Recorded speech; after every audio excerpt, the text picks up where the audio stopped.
देवावरती अवलंबून राहतो। येशू मसीह की दावीद राजा या ठिकाणी हे शिकलेला आहे, तो या अनुभवातून गेलेला आहे आणि त्याला हा अनुभव आलेला आहे की मी जर देवावरती विश्वास ठेवून जर जीवन जगलो नाही तर माझं सगळं वाटोळ आहे।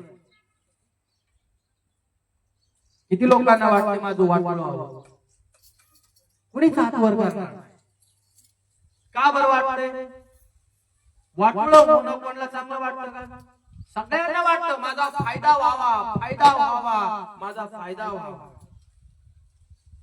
मग लक्षात ठेवा, आम्हाला मार्गदर्शन करणारा कोण आहे हे समजणं फार महत्त्वाचं आणि फार गरजेचं आहे। वेळोवेळी तुझा आणि माझा मार्गदर्शक जो आहे त्याला तो विचार, काय करू मी? आमेन। काय करू मी? देवा, मी तुला विचारल्याशिवाय बाहेर पडत नाही, मला तुला विचारल्याशिवाय बाहेर पडण्याची इच्छा होत नाही। नोकरीला जाताना तू मला दाखव मी काय करू। आमेन। पुढे व्यवसाय करायचा असेल तर देवाला विचारा, देवा मी करू का? देव तुमचा वाटा आहे, देव माझा वाटा आहे, तर देवाला म्हणा तुम्हाला प्रगतीकरण दे। आमेन। पहिला विश्वास, पहिला मान 2026 मध्ये आपण सनातन परमेश्वराला देऊया आणि त्याला विचारल्याशिवाय कधीच बाहेर पडायचा निर्णय घ्यायचा नाही। घाईघाईने कुठलाच निर्णय आपल्या जीवनामध्ये घ्यायचा नाही, कारण उतावळापणा आपल्या जीवनाला धोकादायक असतो, लक्षात ठेवा। येशू प्रभू की म्हणून पहिला मान आपल्या देवाला द्या आणि रोज सकाळी उठल्यानंतर प्रार्थना करा, आपलं जीवन देवाच्या समोर ठेवा, आपल्या मागण्या देवाच्या समोर ठेवा, आपल्या समस्या देवाच्या समोर ठेवा, आपल्या अडचणी देवाच्या समोर ठेवा, आपलं कुटुंब देवाच्या समोर ठेवा, आपले काम धंदा व्यवसाय जे काही करायचे किंवा जायचे असेल तेही देवाच्या समोर ठेवा आणि देवाला म्हणा, देवा तू आमचा मार्गदर्शक आहे। येशू मसीह की बोला, येशू मसीह की। तुम्हाला आणि मला जे काही करायचं आहे या 2026 मध्ये खर्च करायचा असेल तरी पण काय करायचा म्हणा, खर्च करायचा असेल, जे काही तुम्हाला आणि मला देव राज्यासाठी करायचं आहे, जे काही करायचं आहे, ती पैशाची पेरणी असू द्या, देवाला विचारून करा। एखाद्याला सेवकाला द्यायची आहे, देवाला विचारून करा। मंदिराला छत बांधण्यासाठी द्यायचे आहे, देवाला विचारून। साऊंड सिस्टीम वगैरे घ्यायची असेल, देवाला विचारून। जे काही तुम्हाला आणि मला स्वयंपाकाला लागत असेल, देवाला विचारून करा, देवा हे देऊ का? प्रभू हे करू का?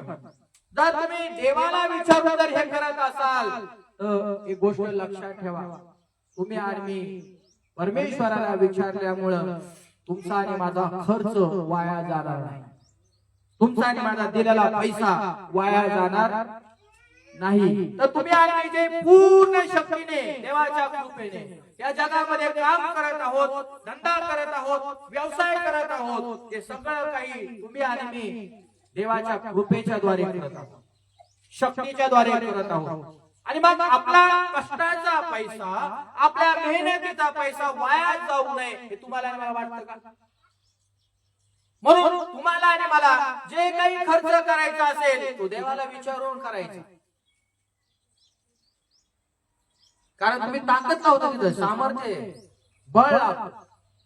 देवाच्या राज्यात देखील तुम्हाला मला काम करायचं असेल, व्यर्थ झालं नाही पाहिजे काम, देवाला विचारून घराच्या बाहेर पडा सुवार्ता सांगण्यासाठी। आमेन। देव राज्य वाढवण्यासाठी देवाला विचारून बाहेर पडा। कोणाच्या घरी प्रार्थनेला जायचं असेल तर विचारून बाहेर पडा, प्रवास करायचा असेल तर त्या ठिकाणी जायचं असेल तर विचारून बाहेर पडा, कारण देव तुमच्या आणि माझी ताकद वाया जाऊ देणार नाही। याला म्हणतात मी सर्व गोष्टीवर देवावरती अवलंबून आहे, प्रभूवरती अवलंबून आहे। येशू मसीह की बोला, येशू मसीह की। आपला शहाणपणा बाजूला ठेवा, शहाणपणा हे जगातला असतो, कारण अति पुस्तक वाचल्याने आम्ही शहाणे होतो। जगातले भरपूर अनुभव आम्हाला असतात म्हणून केस गेलेले असतात, ते पण वेगळं आहे. काही घरात, कुटुंबात, फॅमिलीत, लेकरा बाळात ते अनुभव वेगळे असतात. ते अनुभव देवापुढे चालत, ती बुद्धी देवापुढे चालत नाही, ती बाजूला ठेवायची. नाही मला हे माहित आहे, मला ते माहित आहे, मला अमक माहित आहे, मला फलाना माहित आहे, मला बिस्ताना माहित आहे. जर तुम्ही आणि मी असं म्हणतो आपलं हे शानपण आहे. देवापुढं कोणाचंही शानपण चालत नाही, लक्षात ठेवा. येशू मसीह की आपल्या बुद्धीने कुठल्या गोष्टी होतात का? करायला जा, करून पहा, करायचा प्रयत्न करा, तुम्ही तिथं नापास होता. कधीच तुम्ही आणि त्याच्यामध्ये सक्सेसफुल होणार नाही. म्हणून आपल्या जीवनावरती, आपल्या बुद्धीवरती, आपल्या शहाणपणावरती तुम्ही आणि अवलंबून कुठल्याही गोष्टी करण्याचा 2026 मध्ये अजिबात निर्णय घेऊ नका. एक पर्याय देवाने आपल्या समोर ठेवलेला आहे, प्रभू येशू ख्रिस्ताचं अनुसरण करा. आमेन. देवापुढे या, पश्चाताप करा. तुमचं डोकं बंद पडलं का? या खऱ्या अंतःकरणाने या, पश्चाताप करा देवासमोर.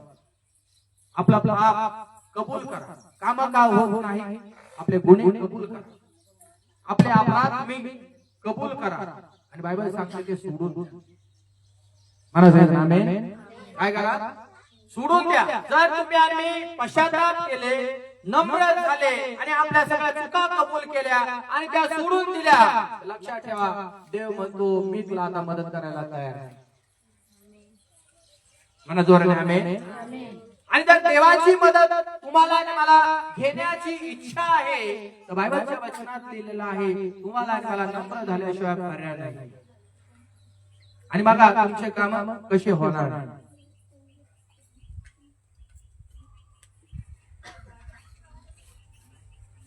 बोला हालेलुया. आपण जर आपल्या जीवनामध्ये असा विचार करत बसत करू शकतो. समजा उदाहरणार्थ मी वाईट धरून बसत, माझ्या मनात वाईट वाईट वाईट वाईट वाईट येत आहे, चांगलं माझ्या मनात काहीच येत नाही, चांगल्या माझ्या विचारात काहीच येत नाही, तर काय उपयोग आहे? आपली ही बुद्धी आहे, आपलं हे शहाणपण आहे. पण आपण देवाकडे आलो आणि देवाला आपण म्हणायचं प्रभू माझ्यातलं जे वाईट आहे तू बाजूला काढ. म्हणा सगळ्यांना आमेन. माझ्यातलं जे वाईट आहे ते बाहेर काढा, मला त्याला सोडण्याची इच्छा आहे. काय 2026 मध्ये जीवन जगण्याची आणि तुम्हाला आशीर्वादित होण्याची इच्छा आहे. आमच्या जीवनातलं वाईट बाजूला काढा. जे देवाला आवडत नाही, जे देवाला प्रिय नाही, जे देवाला पसंत नाही, त्या ठिकाणी तुम्ही आणि मी हे करत नका. म्हणा सगळ्यांना आमेन. म्हणा सगळ्यांना आमेन. काही लोक चांगुलपणाचा ढोंग करत असतात, पण देव पाहत नाही का तुम्ही चांगलं करताय की वाईट करतात, मी चांगलं करतो का वाईट करतो. म्हणून सोंग करत बसायचं नाही, मी लई चांगलं करतो, मी लई चांगलं करतो, मी लई चांगलं करतो, असं सोंग पण घ्यायचं नाही. म्हणा जोराने आमेन. सोडून दे, कारण देवाला ते आवडत नाही. देवाला ते आवडत नाही, देवाला ते प्रिय नाही. तुम्ही चांगलं चांगलं म्हणता, तुमच्या बुद्धीने करता, देवाला कसं काय चांगलं वाटेल? तुमच्या मनाने कराल, देवाला कसं काय चांगलं वाटेल? ते देवाला त्याचा भीट येते. आणि देवाला जर काही आला तर तुमची प्रार्थना ऐकेल का? देव म्हणतो तू माझ्या मागे येत नाही, तू माझं अनुसरण करत नाही, तुझ्या जीवनात कसा फायदा होणार? आणि आजच्या फायद्यासाठी तर देवाकडे येत आहे, बरोबर आहे ना? फायद्यासाठी तर देवाची सेवा कार्य करत आहे, फायद्यासाठीच देवाची आराधना करण्यासाठी, उपासना करण्यासाठी येत आहे. पण मग सनातन परमेश्वर तुम्हाला आणि मला या ठिकाणी सांगत आहे की मी सनातन परमेश्वर तुला 1 दिवस नाही, 2 दिवस नाही, 365 दिवस क्षणोक्षणी मार्गदर्शन करण्यासाठी मी तयार आहे, मी सज्ज आहे. आणि म्हणून तुला माझी सेवा कार्य करायची आहे. येशू प्रभू की पाहूया स्तोत्र संहितेचं पुस्तक याचा अध्याय क्रमांक 25 आणि वचन क्रमांक 9 काय दिला? तो नम्र जनास न्याय पथाला लावितो. तो नम्र जनास न्याय पथाला लावितो. तो दिनास आपला मार्ग शिकवितो. तो दिनास किंवा गरीब लोकांस आपला काय शिकवतो? मार्ग शिकवतो. म्हणा मार्ग शिकवतो. तो नम्र जनाला न्याय पंथाला लावितो. जगामध्ये कितीतरी लोक कोटवस्तीमध्ये आहे का नाही? लागतोय का निकाल? एक बहिणीची साक्ष आपण मागच्या दिवसात पाहिली आणि ऐकली देखील. जवळपास 7-8 महिन्याची मुलगी आपल्या सासरी राहिली. 7-8 महिन्यानंतर तिच्या घरामध्ये इतके वादविवाद व्हायला लागले की तिला अक्षरशः आपल्या आईच्या घरी यावं लागलं. आणि 4.5 वर्ष जवळपास ती बहीण आईकडे आल्यानंतर त्या परिवारामध्ये कुटुंबामध्ये पोटवसली झाली. त्यांचाही पैसा चालला आणि यांचाही पैसा चालला. हे त्यांच्या बरोबर बोलत नव्हते, ते यांच्या बरोबर बोलत नव्हते. कधी ते हजर राहायचे, कधी हजर नव्हते. आणि ज्या वेळेस आम्ही घरामध्ये जायचो, पास्टर एकच प्रार्थना करा, देवाने त्यांचा न्याय केला पाहिजे. रडायच्या त्या घरामध्ये. 7-8 महिन्यामध्ये डिवॉर्स वरती आले. तुम्ही विचार करा, 3-3.5 लाख रुपये खर्च केलाय लग्नाला आणि आता सोड चिठ्ठी घेण्याची वेळ 8 महिन्यामध्ये. तर जेव्हा जेव्हा आम्ही त्यांच्या घरामध्ये जायचो तेव्हा एकच गोष्ट त्यांना सांगायचं की प्रभू तुम्हाला मार्गदर्शन करणार आहे. आणि 4.5 वर्ष पैसे घालून कंटाळून गेले.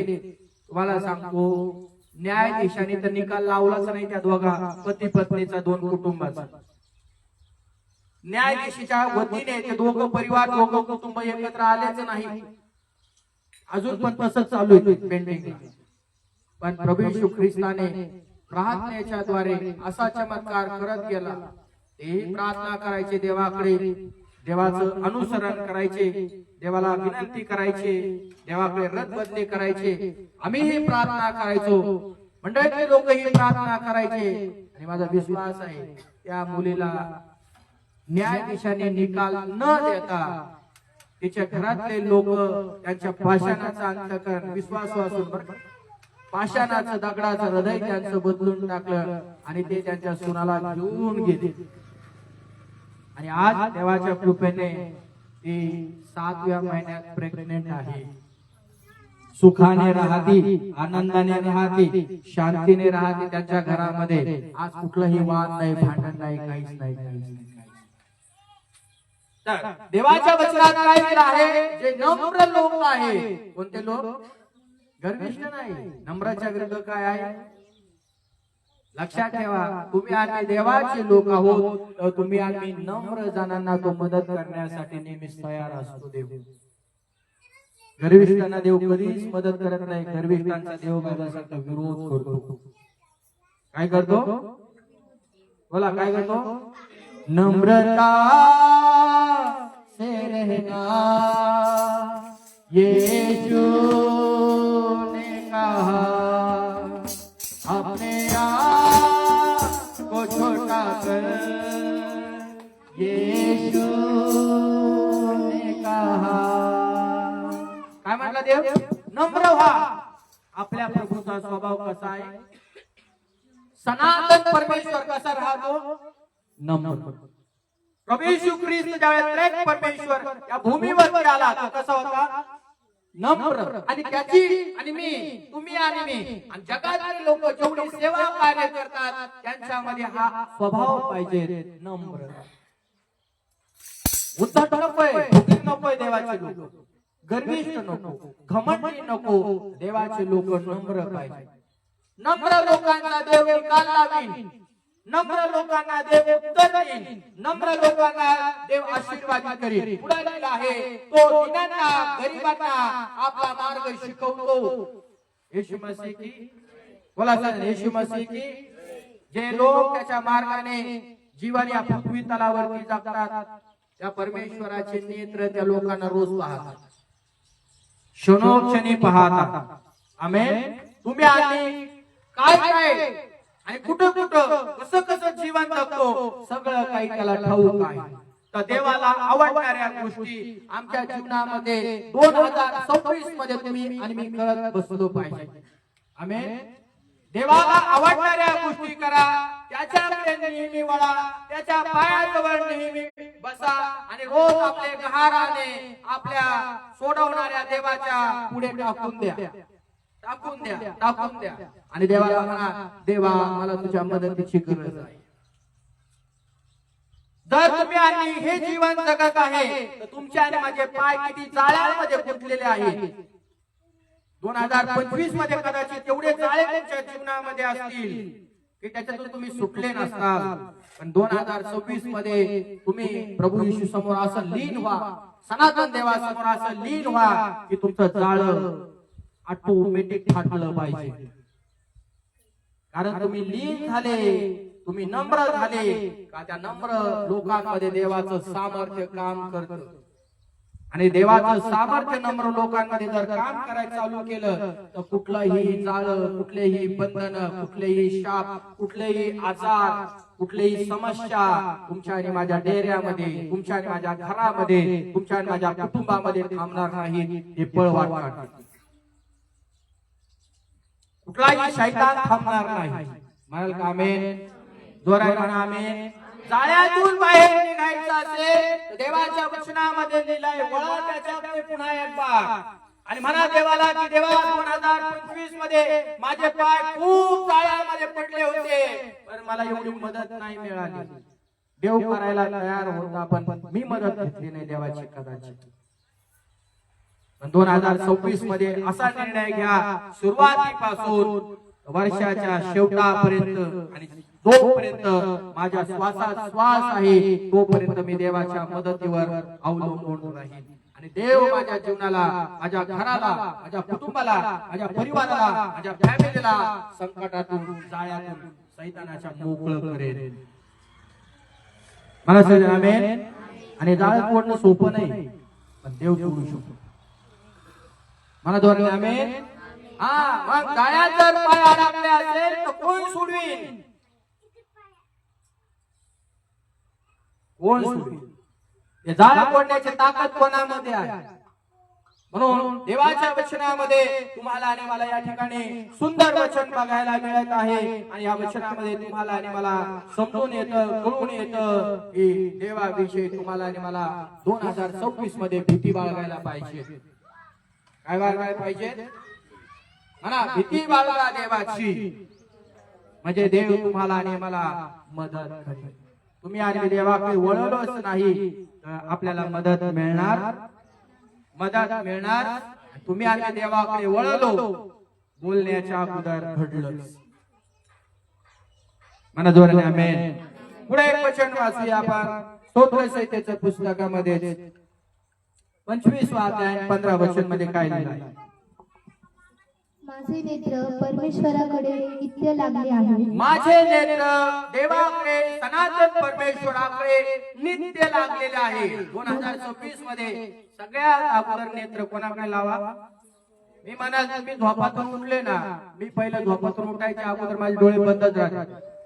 मी घरात कोणालाच बघत नाही कोण कसं झोपलेलं आहे.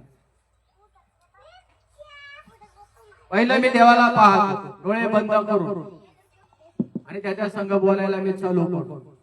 माझी प्रार्थना वगैरे झाली का मग माझ्या शेजारी कोण आहे, पुढं कोण आहे, मागं कोण आहे मग बघतो. हालेलुया. काय म्हणतो दावीद राजा या ठिकाणी? माझे नेत्र परमेश्वराकडे नित्य लागले आहे. माझे नेत्र परमेश्वराकडे कसे लागलेले आहेत? म्हणा, नित्य लागलेले आहे, सदैव लागलेले आहे, नेहमी लागलेले आहे. हटतच नाही. तर असं नाही की पास्टर आज म्हटले बाबा नेत्र परमेश्वराकडे लावा, गाडी चालवेल मी. नाही, पास्टरने सांगितलं ना नेत्र देवाकडे लावा, मग वर बघायला सांगितलं का? अरे जाऊन धडाकान गाडीवाल्यांना हॉस्पिटल मध्ये ऍडमिट व्हावं लागेल.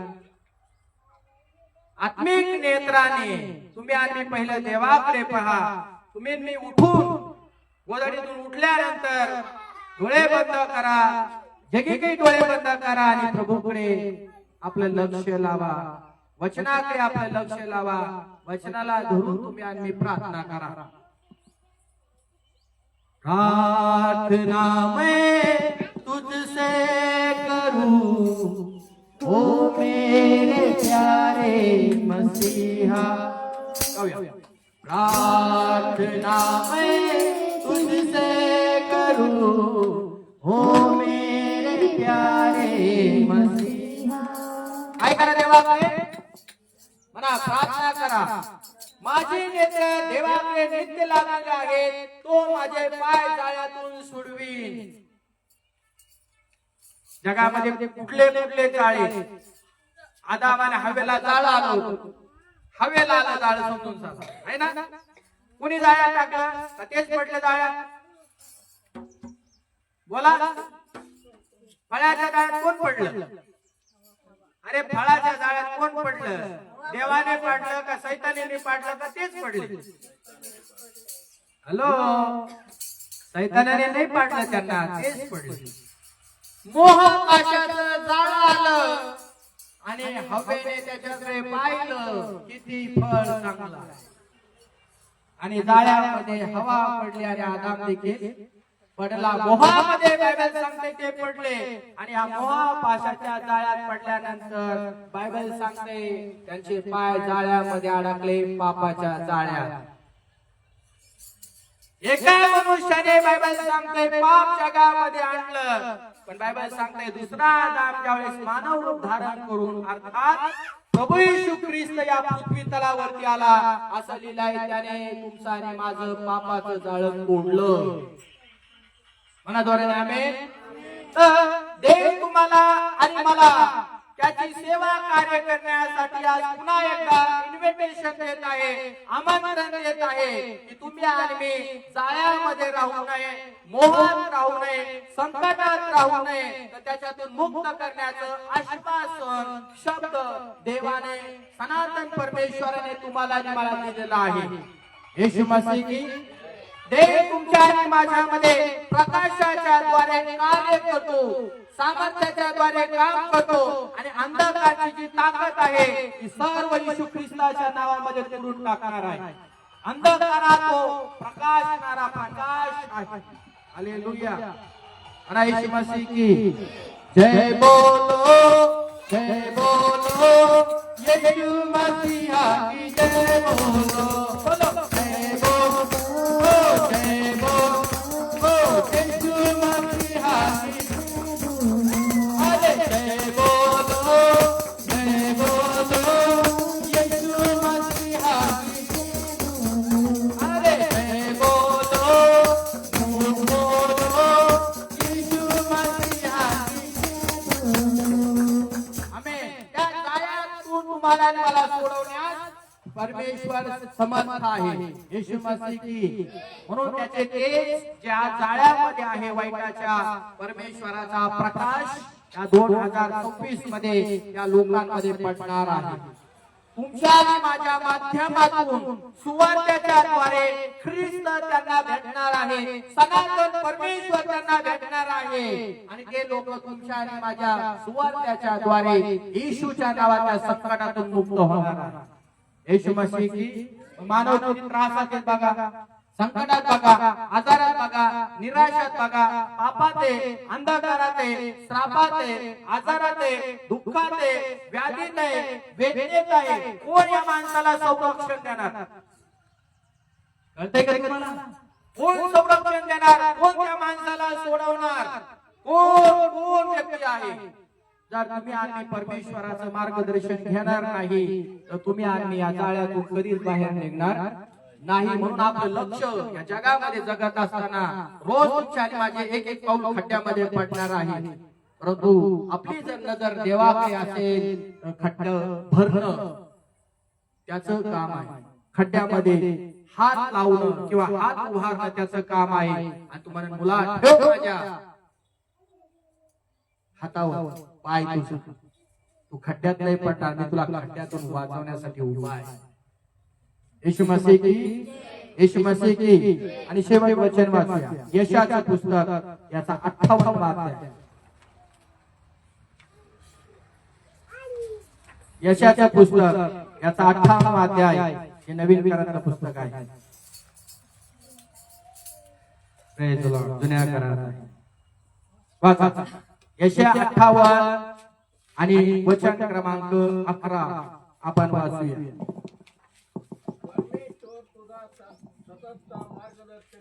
परमेश्वर तुझा सततचा मार्गदर्शक होईल. जर तू देवाचं अनुसरण करत असशील तर देव तुझा सततचा मार्गदर्शक होईल.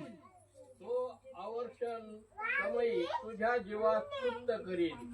तो तुझ्या जीवास तृप्त करील. तुझ्या जीवास तृप्त करील. तुझ्या हाडास मजबूत करील. तुझ्या हाडास तो मजबूत करील. तू भरपूर पाणी दिलेल्या मळ्याप्रमाणे होशील. तू भरपूर पाणी दिलेल्या मळ्याप्रमाणे होशील. म्हणा सगळं आमेन. म्हणा जोराने आमेन. म्हणा सगळेजण आमेन. तुम्हाला आणि मला या ठिकाणी परमेश्वराला काय करायचं आहे? आपल्या जीवनाचं रोज आणि रोज सतत मार्गदर्शन करणारा बनवायचं आहे. रोज म्हणा देवा तू माझी मदत कर. आमेन.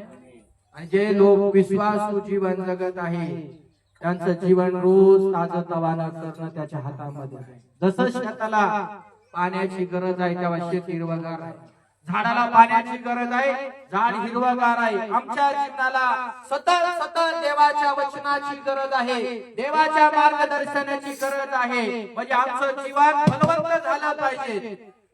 आमेन. आमचं जीवन दिवसांदिवस नवीन झालं पाहिजे, नवीन झालं पाहिजे. चमक आली पाहिजे चेहऱ्यावर, रोनक आली पाहिजे चेहऱ्यावर. तुम्ही आम्ही सदैव हसत राहिले पाहिजे, सदैव आनंदी तुमचा आणि माझा आत्मा राहिला पाहिजे, सदैव तुमच्या घरात यश राहिले पाहिजे, बरकत राहिले पाहिजे. कामा धंद्याला जे काही तुम्ही करतात तुमच्या घरात, कुटुंबात, परिवारात भरून पुरून उरलं पाहिजे. कशाची या 2026 मध्ये तुम्हाला आणि मला कमी पडणार नाही. मला सगळेजण आमेन. कारण त्याने तुम्हाला आणि मला आश्वासन दिलेलं आहे, तो तुमचा सांभाळ करील. शेताचं उदाहरण समोर आणायचं. तो तुम्हाला आणि मला म्हणतो तो तुमचा काय करील? सांभाळ करील. तो माझा सांभाळ करील. जशी पिकाची वाढ शेतकरी करतो, परमेश्वर म्हणतो तुम्ही माझ्यामध्ये राहिले मी पण तुमची माझ्या सामर्थ्यामध्ये काय करील? वाढ करील. जसं शेतकरी शेवट पाहतो लावलेला पिकाला काय आलेला आहे? फळ आलेला आहे. ख्रिस्ती जीवनाला देखील फळ येतील, आत्म्याची फळ. आमेन. गलती करा 5 पुस्तकामध्ये आत्म्याची फळ तुमच्या जीवनाला येतील आणि तुम्ही अनेक लोकांना ख्रिस्त राज्यामध्ये घेऊन येता आणि फळ आहे. येशू मसीह की. देव तुमचा आणि माझं सामर्थ्य होईल, देव तुमच्या आणि माझी ताकद होईल. आणि त्याच्याशिवाय तुमचं आणि माझं जीवन हे अशक्य आहे. शेतीला जर पाणी दिलं नाही तर त्याला काय म्हणतात? कोणती शेती म्हणतात? ज्या शेतीला पाणी नाही त्या शेतीला काय म्हणतात? कोरडवाहू शेती. तिच्याकडे कोण लक्ष देतं का? बोला, कोण देतं का? जर सनातन परमेश्वर तुमचा आणि माझा मार्गदर्शक नाही तर तुमच्या आणि माझ्या जीवनाकडे पण कोणी लक्ष देणार? कुणीच लक्ष देणार नाही. म्हणून आपलं देवाविना जीवन हे अशक्य आहे, अधूर आहे, अर्धवट आहे. म्हणून प्रत्येक मानव जातीला सनातन परमेश्वराची गरज आहे. तुम्ही आम्ही सनातन परमेश्वराला अनुसरून त्याच्या इच्छेप्रमाणे जीवन जगून, त्याच्या योजनेप्रमाणे जीवन जगून, त्याच्या पवित्र शास्त्राचं पालन करून त्याच्या पाठीमाग निघालं पाहिजे. 2026 वर्ष तुम्हाला सुखाचे, समाधानाचे प्रभू येशूच्या चरणी पुन्हा शांतीचे जाऊ. आमेन.